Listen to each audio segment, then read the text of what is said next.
Man ரிபா சந்தூரியா கத்தரா. அதனால் இந்த ஜெபம் என்பது பெருமைக்காக அல்ல, கண்ணீரோடு வேதனையோடு.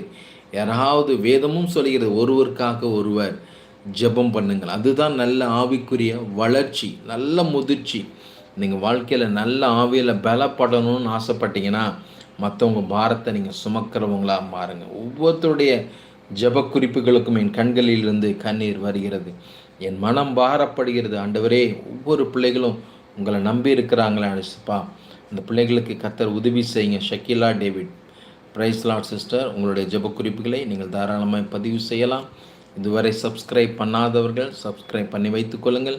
உங்கள் ஆவிக்குரிய வாழ்க்கைக்கு அது மிகவும் பிரயோஜனமாக இருக்கும். என் தம்பி திருமணம் தடையாக உள்ளது, தடை நீங்க நான் மற்றும் மாற்றுத்திறனாளி, எனக்கு 3 சக்கர மோட்ரு வண்டி கிடைக்க ஜெபிக்கவும். கண்டிப்பாக சிஸ்டர். நன்றி ரமசந்து ரியாந்தனா பாப்பா, அந்த மாற்றுத்திறனாளி அவர்களுக்கு அப்பா அந்த 3 சக்கர வாகனம் கிடைக்க கர்த்தர் உதவி செய்யுங்கப்பா, உதவி செய்யுங்கப்பா.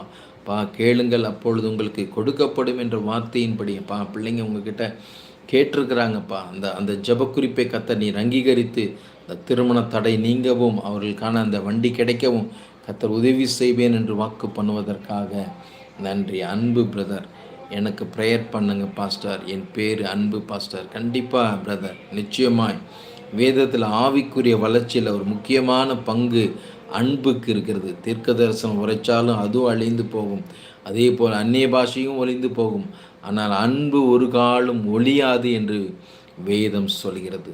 அன்பாய் இருக்க வேண்டும், ஒருவருக்கொருவர் அன்பாய் இருங்க, அன்பு சகலத்தையும் தாங்கும் என்று 1 கொரிந்தியர் 13ஆம் அதிகாரத்தில் ஆண்டவர் சொல்லியிருக்கிறார். அன்புள்ளவர்கள் கர்த்தர் பயன்படுத்த ஆசைப்படுகிறார். கண்டிப்பாக உங்களுக்காக நான் ஜெபிக்கிறேன் என்பதை உங்கள் வாழ்க்கையில் இருக்க போராட்டங்கள் மாற கர்த்தர் உதவி செய்வார். ராஜேந்திரன் பாஸ்டர் ஐயா, வீட்டில் இருக்க சண்டைகள் எல்லாம் மாறட்டும்ப்பா. சமாதானம், குடும்ப சமாதானம். வேதம் சொல்கிறது, அவரிடத்தில் உங்கள் விண்ணப்பங்களை ஸ்தோத்திரத்தோடு தெரியப்படுத்தும் போது எல்லா புத்திக்கும் மேலான ஒரு தேவ சமாதானம் உங்கள் வீட்டை ஆளுக செய்யும். உங்கள் குடும்பத்தில் இருக்க போராட்டங்களை அது மாற்றும் என்று கர்த்தர் சொல்வதற்காக நன்றி.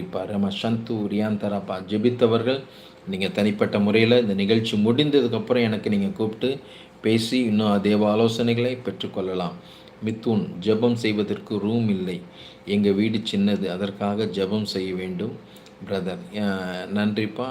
ஜெபம் செய்வதற்கு ரூம் இல்லை, எங்கேனாலும் நம்ம ஜெயிக்கலாம். கர்த்தரை எங்கும் தொழுது கொள்ளும் காலம் வரும் என்று வேதம் சொல்கிறது. நாங்கள்லாம் சில நேரத்தில் பாத்ரூமில் நின்று ஜெபிச்சிருக்கிறோம் பிரதர், சில நேரத்தில் ரோட்டில் நின்று, பஸ் ஸ்டாண்டில் நின்று ஜெபிச்சிருக்கிறோம். அதனால் ஜெபிப்பதற்கு ரூம் ஆசைப்பட்டது சந்தோஷம், பட் அது கிடைக்கிற வரைக்கும் நீங்கள் ஜெபத்தில் வல்லமையாக மாறுங்க. ரூம் இல்லைன்னு சொல்லி ஒரு நாள் யாரும் ஜெபிக்காமல் இருக்காதீங்க. உங்கள் ஆவிக்குரிய வாழ்க்கையில் நல்லா முன்னேறுங்க. ஷக்கிலா டேவிட், என் மகள் திருமண தடை, ரெபேக்கா ஜெபம் பண்ண வேண்டும் ஐயா. கண்டிப்பாக சிஸ்டர், திருமண தடைகளை கத்தனீங்க பிள்ளைகளுக்கு மாற்றி போடுங்க.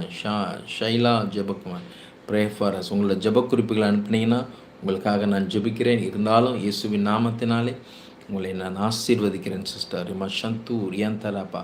குடும்பத்தில் இருக்க போராட்டங்கள் மாறட்டும். மயில்குமார் பிரதர், கடன் மதுரையிலேருந்து கடன் பிரச்சனை மாற நெருக்கடியில் இருக்கிறேன். கண்டிப்பாக பிரதர், நெருக்கத்தின் நேரத்தில் தாவீது சொல்வார்ப்பா, நான் நெருக்கத்தில் இருக்கும்போது எனக்கு விசாலமான வழியை உண்டு பண்ணினீர். அதே போல் யாரெல்லாம் நெருக்கத்தில் இருக்கிறீங்களோ உங்களுக்கு ஒரு விசாலமான பாதையை கர்த்தர் உருவாக்கி கொடுக்கிறார். எனது மகன் பெயர் சீஜன், அவருக்கு கேன்சர் நோயால் பாதிக்கப்பட்டிருக்கு, அதுக்காக ஜெபம் பண்ணுங்க. அவருக்கு கடன் வாங்கி இருக்கும் அந்த கடன் சிக்கனை கண்டிப்பாக இயேசுவின் நாமத்தினாலே ஸ்ரீஜனுக்காக ஜெபிக்கிறேன். சரீரத்தில் இருக்கிற அந்த கேன்சர் வியாதி அந்த கேன்சர் கட்டி முற்றிலுமாய் அவனை விட்டு விளங்கட்டும் என்று கட்டளையிடுகிறேன். ரிபா சந்து ரியாந்தராபா. தேவனுடைய இயற்கையான தேவனுடைய இயற்கைக்கு அப்பாற்பட்ட விதத்தில் ஒரு டிவைன் ஹீலிங் அந்த மகனுக்கு கிடைக்க கர்த்தர் உதவி செய்யுங்கப்பா.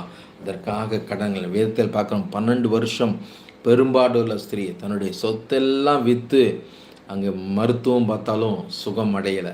ஆனால் கர்த்தரின் வஸ்திரத்தின் ஓரத்தை தொட்ட மாத்திரத்தில் அங்கிருந்து ஒரு வல்லமை புறப்பட்டது. நம் வேதத்தில் பார்க்கிறோம்.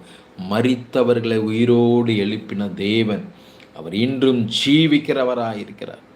அவரை நம்பி அவரை வேண்டி நிற்கிற, கெஞ்சி நிற்கிற, கண்ணீரோடு நிற்கிற ஒவ்வொரு தேவ பிள்ளைகள் வாழ்க்கையிலும் கர்த்தர்